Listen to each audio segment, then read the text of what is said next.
in your house, a problem in the house. Let's see how it reads. Verse 38, and he rose out of the synagogue, and he entered Simon's house. And Simon's wife's mother was taken with great fever, and they besought him for her. And he stood over her and rebuked the fever, and it left her, and immediately she arose and ministered unto them.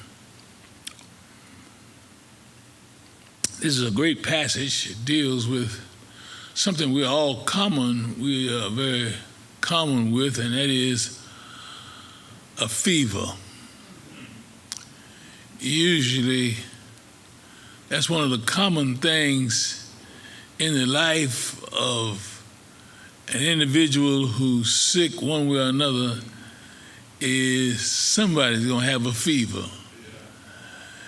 And one of the things you usually find at home is an instrument, a thermometer, that is to check and see how the fever is doing. Yeah. We basically know that a fever is symptoms of something that's wrong on the inside.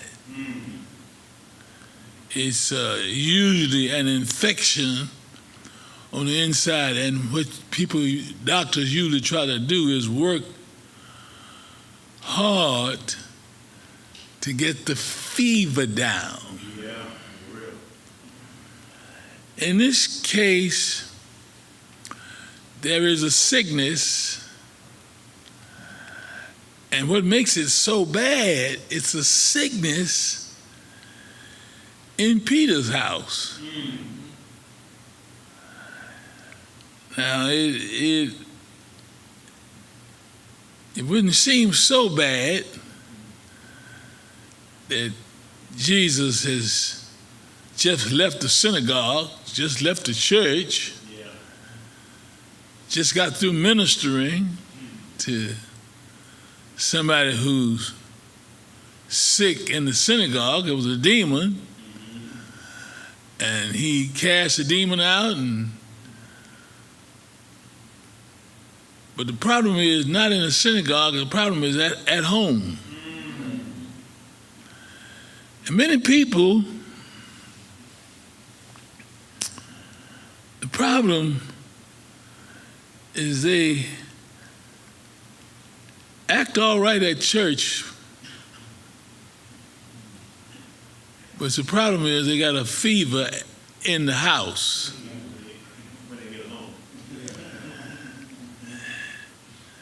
They are usually at their best in church, but they got a fever, got a sickness, got a problem at home. Now, I want to say that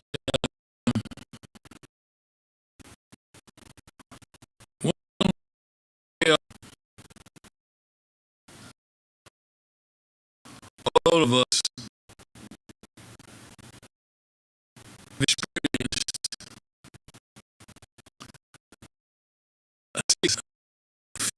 a problem in your house.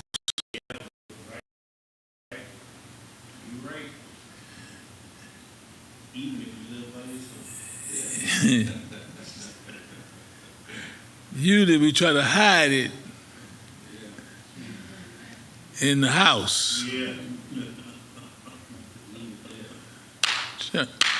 Usually try to make it like everything's all right Yeah. in the house. But I love the stories of Jesus and what he dealt with, because it simply says, wherever your problem is, he can deal with it. Yeah. That's good news. He can deal with it.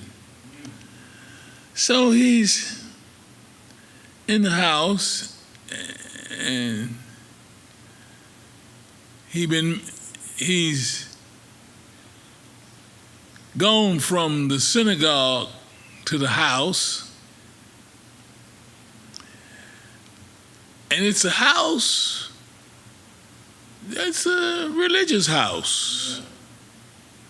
It's not a bad house. It's not a house that's known for its lewd or lascivious behavior. It's a nice house. Teach, brother, teach. But the thing is, it's a house that's used to not only having church, but it's a house that ministers. Now here's how we know it ministers, because when they got straight, the first thing they did was minister to Jesus and the rest of the folk in the house. So it's not only a house that put on the front, but here was a house who ministered to folk who were in need. Here's another good thing. This was a house that was on good terms with their preacher. Yeah. It was Peter's house, and in the house, evidently, they had room for everybody, because they had Peter and his mother-in-law, his wife,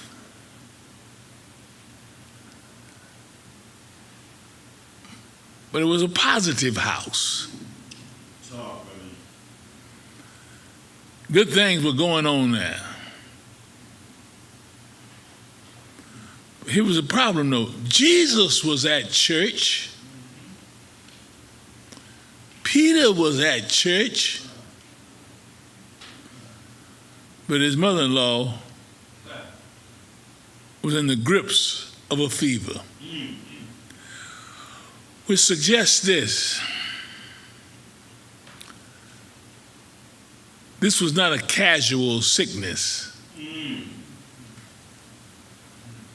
She was in the grips, caught in the grips of an illness.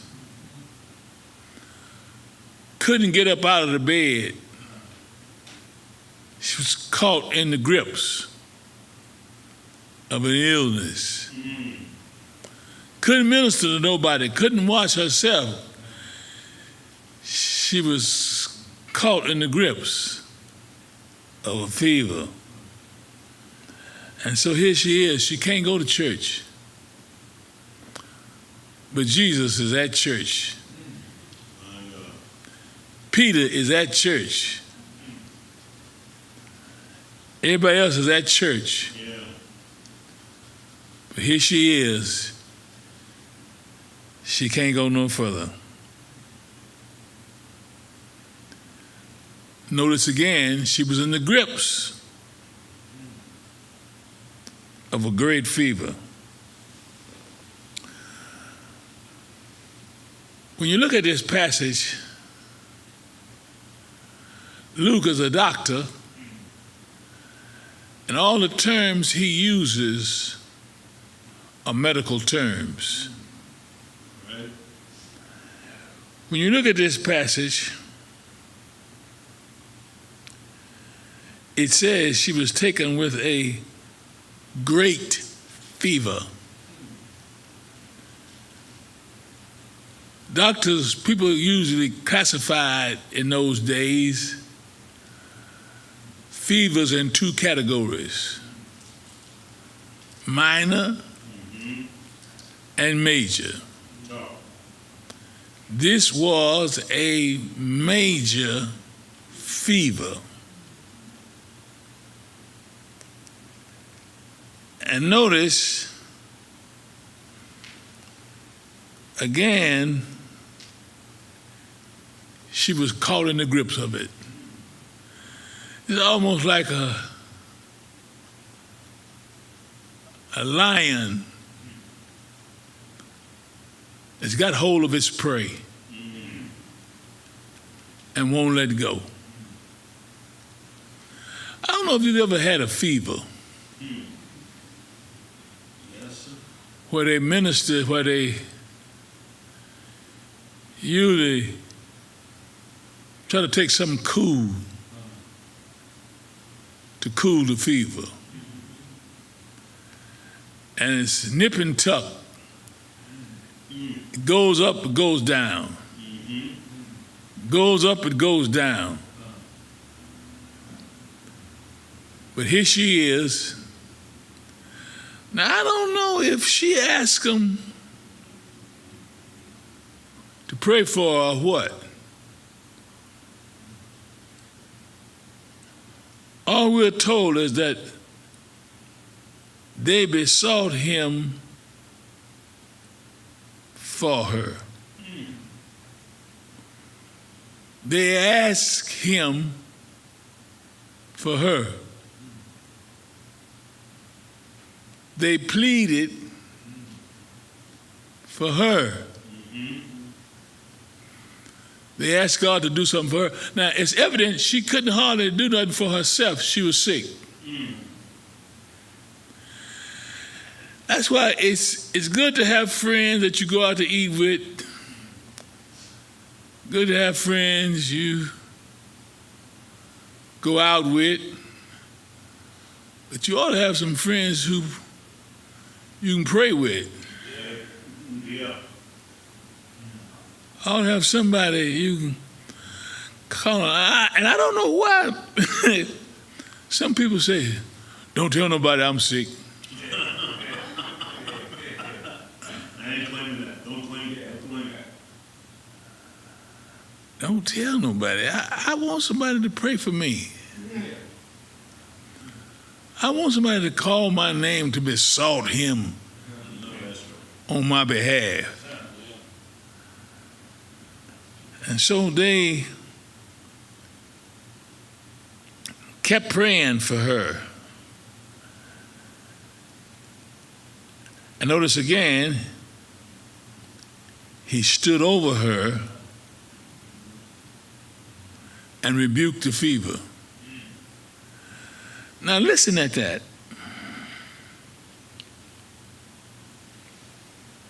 He stood over her and rebuked the fever. Yeah. He talked to the fever. That's one thing we find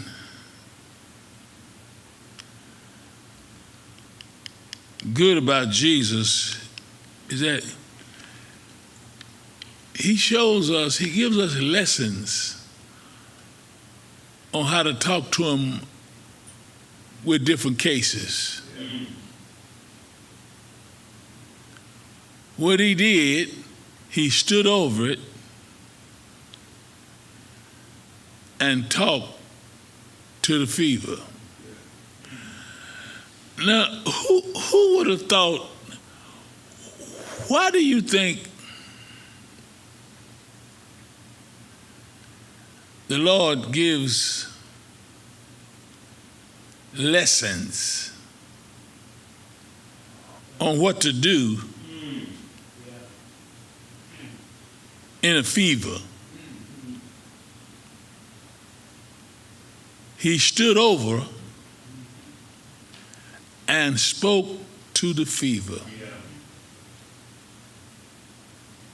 He took authority over. Now keep in mind, in the synagogue, he just got through teaching, he had gotten through dealing with demons. He leaves the synagogue, goes to the house. We're not told this was a demon possession. No. But we are told from certain aspects something about the demonic presence was there.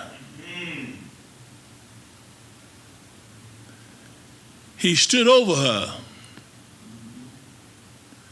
He took authority over the demon. He took authority over it. And then he spoke to the demon. I want you to notice something here. It says he rebuked.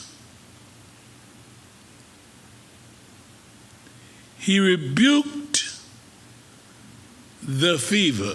Yeah.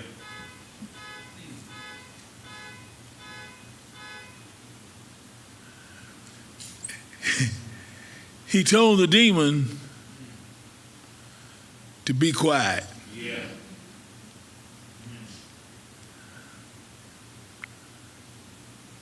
Now, why do you think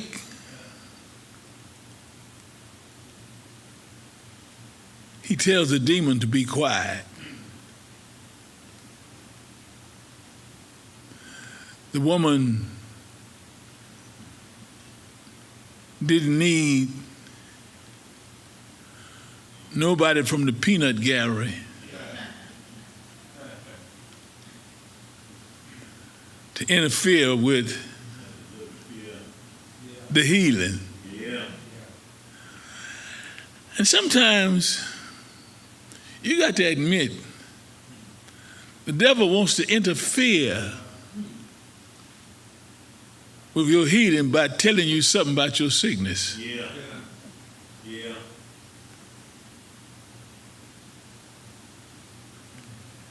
He told the demon to be quiet. I know what you're telling her.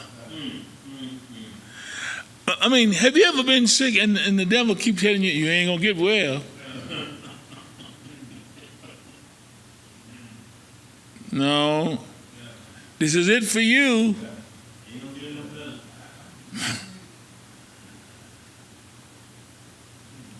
And look like that's the only voice you can hear.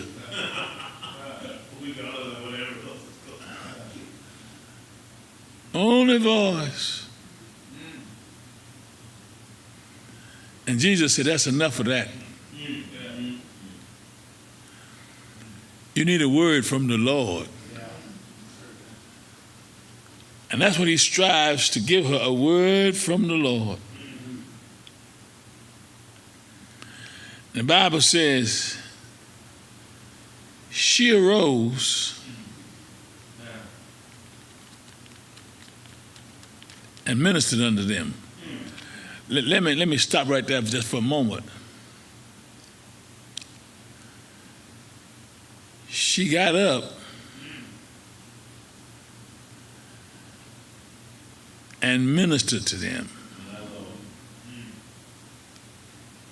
Strange enough that the word minister, diakonos, is the same word we get our word deacon from. And the word literally means picture of raising dust in hastening to serve. Let me say it again. Raising dust in running to serve. I'm in a hurry to serve. I don't know how long I got, but the time I got, I'm going to make the most of my service. And one of the things all of us got to learn to do is do the best we can while we got what we can, what we have. Yeah. She hurried. Now watch this. Ain't nobody influenced her. Ain't nobody told her to. She saw the need and ministered. Just like they saw the need and besought Jesus on her behalf. One of the things this lesson teaches us is no matter who you are, there's always a problem in your house. There's a problem in the house. And Jesus is there to help you.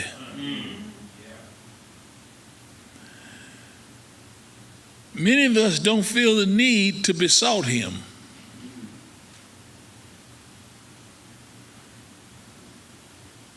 But Jesus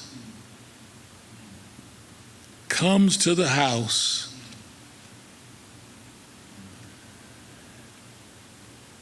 and this says to us, we need to let him in.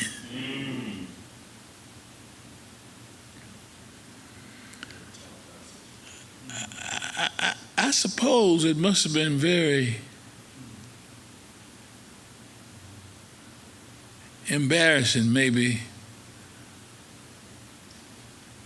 for Peter and them to have come from church and you got your mother-in-law sick and you're supposed to be a disciple.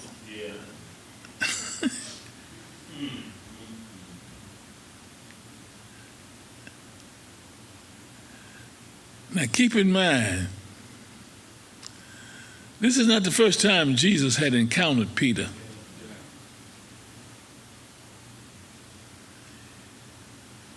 In the next chapter, he deals with him how to catch the fish. He taught all night.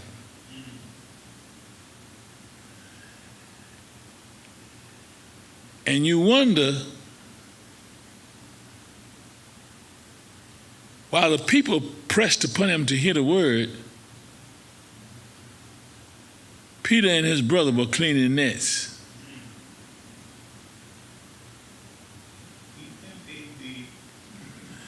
Yeah, you would think. With what just happened. No, you're right.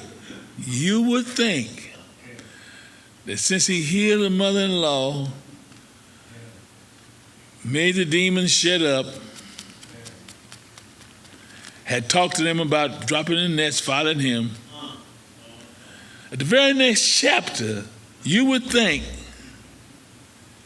Peter would have said, oh, I've had enough. This is it. I'm going to follow you. I'm going to drop everything and follow you. But no. Instead,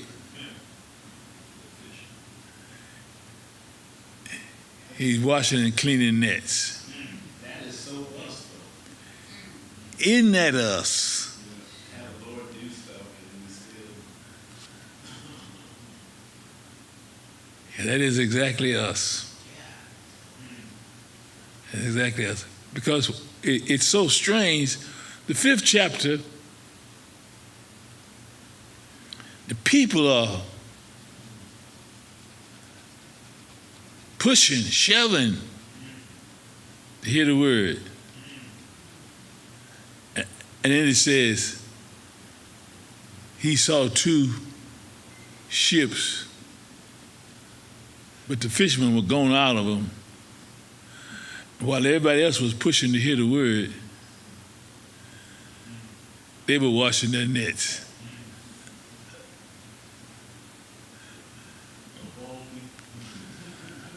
Yeah, out of all the people who should have been ministering. And that's what's so funny. They should have been ministering. They should have been saying, what can we do now? No. But anyway, this text tells us, when you got a fever in the house, call Jesus. Yeah. All right, I'm through. Amen.